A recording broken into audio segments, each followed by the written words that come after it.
তারপর পেঁয়াজ টমেটো ফোড়নে দিয়েছি, পেঁয়াজ টমেটো আর একটু গরম মশলা ফোড়নে দিয়ে আলু আর পটল কষিয়ে নিয়েছি। ভালো করে কষা হয়ে গেছে, কষা কষা করবো। এবারে একটু মশলা, জিরে বাটা, গোলমরিচ বাটা, ধনে, হলুদ আর লঙ্কা গুঁড়ো দিয়েছি একটু।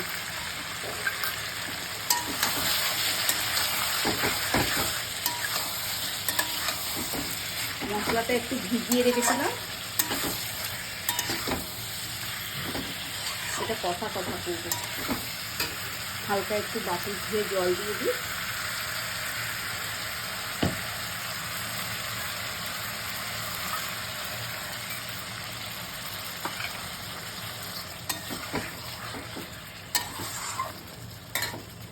আর এই দেখো মটর ডালের বড়া ছোট ছোট করে রেখেছি 5 পিস, বেশি দিলে ভালো লাগবে না।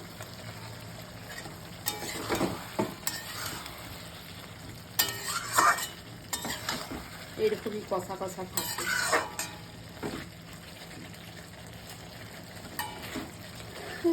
পটলগুলো দেখো মশলা ঢুকে গেছে ভেতরে এর মধ্যে।